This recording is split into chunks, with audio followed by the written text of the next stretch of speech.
Hey, welcome Finxters. In this video, we are going to discuss the difference between str and repr in Python. Now in the first place, let us have a look at why we actually need to differentiate between the two functions. So we opened our programming screen and now let us have a look at a small example. Suppose we have a variable name and it contains the string Finxter. Now we are going to use the str and repr functions and use them on this string and then print or have a look at the output that we get. So let's do that. Now we have applied str and repr on name or our variable name, and now let's check the output and try to have a look at the difference between the two.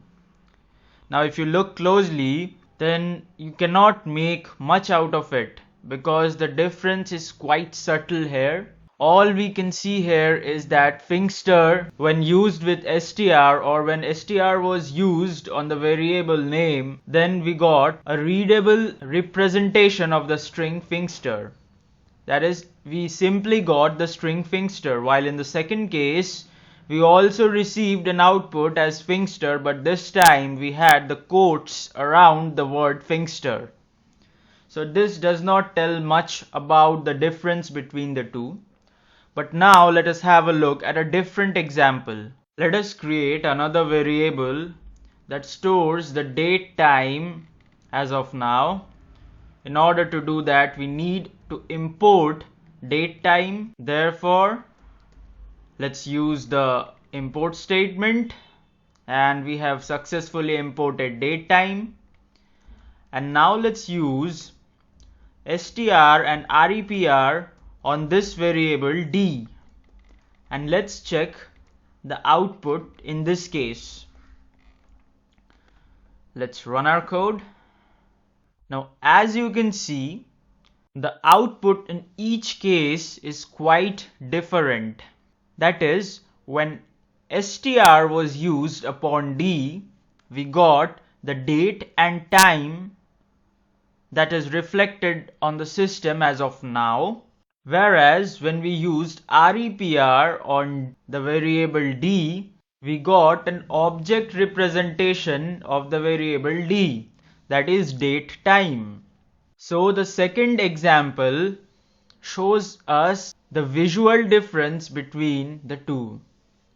Now in order to simplify things, let us understand what exactly this difference means. So if you go into the official documentation, you'll find that repr is a built-in function which is used to compute the official string representation of an object, while str is a built-in function and is used by the print statement to compute the informal representation of a string object.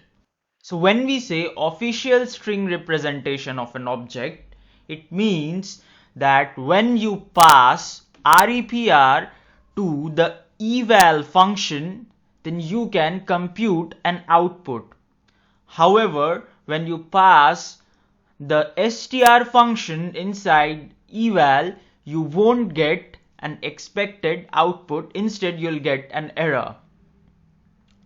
In order to visualize that, let me help you with the help of an example. Let us move on to our programming screen. Let us clear out our screen. So let's use an example.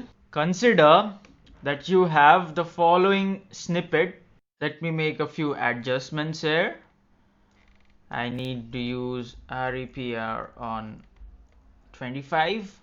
Okay, we are good to go. Now let's check what happens when we try to execute the following snippet. In this snippet, we have an if-else block such that we are checking if repr25 equals repr25 within double quotes. In that case, the if block will be executed, and if that is not true, then the else block will be executed. So let's have a look at the output. And now you can see that the else block has been executed. Now this is quite surprising, isn't it? Actually not. This is because the purpose of repr is majorly to be unambiguous. So when I say its goal or its purpose is to be unambiguous, that means any expression or value within repr will produce the object representation of the string object. So what do I mean by that? Let us try and print repr 25 and then let's print repr 25 within quotes, and let us try to visualize the difference between the two. There we go. Now as you can see, in the first case we have 25, while in the second case we have 25 within quotes. This is the reason when we try to compare the two, the Python interpreter considers that this is not true and the else block is executed. But this is not the case when we use str. The goal of str is not to be unambiguous, but to provide an output that is more readable to the end user. So it is quite safe to say that the purpose of str is to produce an output that is more readable. Now let's have a look at that in the given example. Instead of repr, let's use str, and now let's check the output. Now in this case, as you can see, that the if block gets executed, because when we are using the str function on 25, in each case str25 and str25 within quotes gets converted to a string, and the Python interpreter considers the expressions on each side is similar. So the if block gets executed.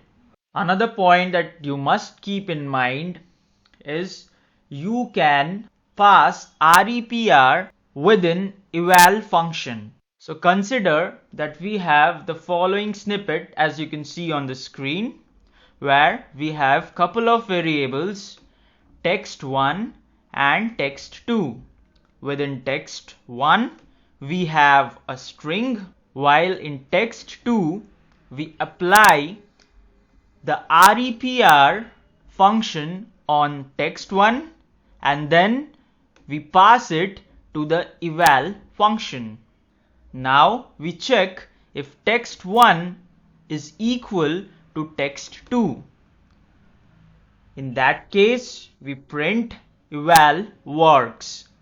So what this essentially does is, inside text2, repr is first applied on text1 and then we apply the eval function on it. That means when repr is applied on text1, it would look something like this, a string within quotes. But when we use eval on it, then we get something which looks like this, that is a string without the quotes. Therefore in this case the if block should be executed. We then move on to create another variable, text3, and now we use the eval function on text1, which is within the function str. That is, we are using eval on str in this case instead of repr. But this will not work and give us an error. So let us have a look at that. Let us execute our code.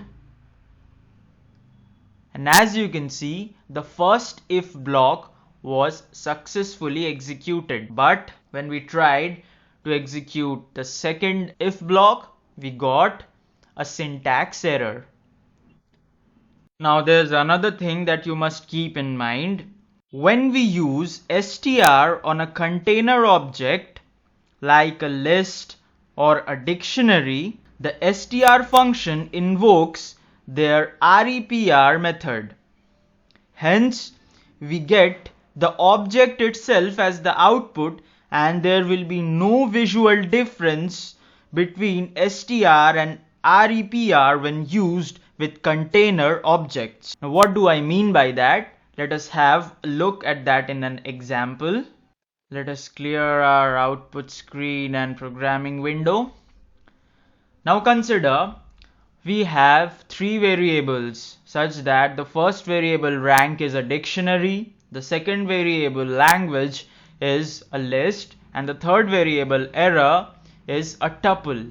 So all these variables can be considered as container objects. Now let us use a for loop and print each element within each variable one by one.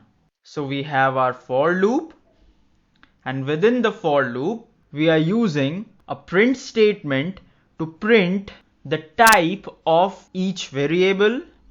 In the second print statement we print each item within the variable such that the variable or the item within the variable has been passed on to repr.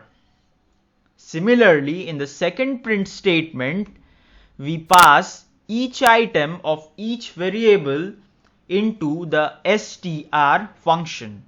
In order to understand this code, let us execute it and then let's try to have an overview.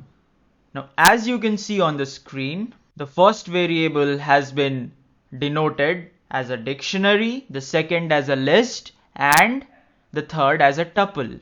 If you look closely, it doesn't matter if we use repr on the elements or str on the elements.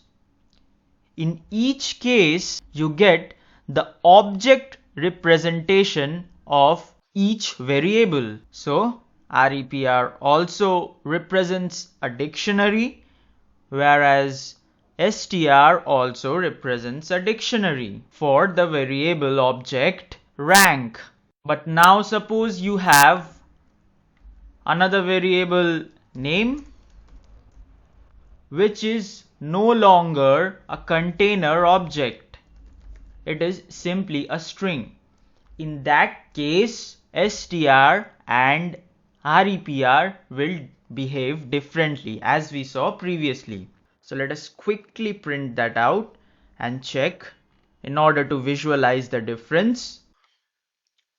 So we have our print statements now, and now we use repr on our variable name and str on the variable name again. And now let's check the output. And as you can see, for the variable name, repr looks slightly different than str. So I hope you got the point here. To wrap up and summarize the key difference between repr and str, it can be said that str is the unofficial string representation and is used to make an object readable, whereas repr is the official string representation of an object and its major purpose or goal is to make the object unambiguous. str generates an output that is intended for end users, whereas repr generates an output that is useful for developers. There is another difference that I forgot to mention. An object will always behave as though str is same as repr if repr is defined and str is not defined. So what do I mean by that? In order to understand that, let us quickly have a look at another example. Let me clear out the output screen and the programming window, and now let's have a look at the following code. In this example, we have a class. We are trying to override str and repr methods. Then we call each method using an object of the class. Now let's check the output. As expected, in the first case, we have the string representation, which is more readable, while in the second case, we have the string representation of the object again, but this time within the quotes, that is used by the repr function. Now what if we only have, or we have only defined repr within our class, and we have not used or not overridden the str function within the class? What happens in that case? So in that case, str will utilize the definition within repr. So what do I mean by that? In order to visualize that, let's execute our code. And now as you can see, str as well as repr produce the similar output. That is, we have the official representation in each case. So I hope that was clear to you. With that, we come to the end of this video. If you still have any doubts, please mention them in the comments. And if you like these videos, please subscribe our channel and do not forget to hit the bell icon so that you get notified immediately after we upload a new video. And it would be really encouraging for me if you give this video a thumbs up or a like. So that's it for the video. Thank you.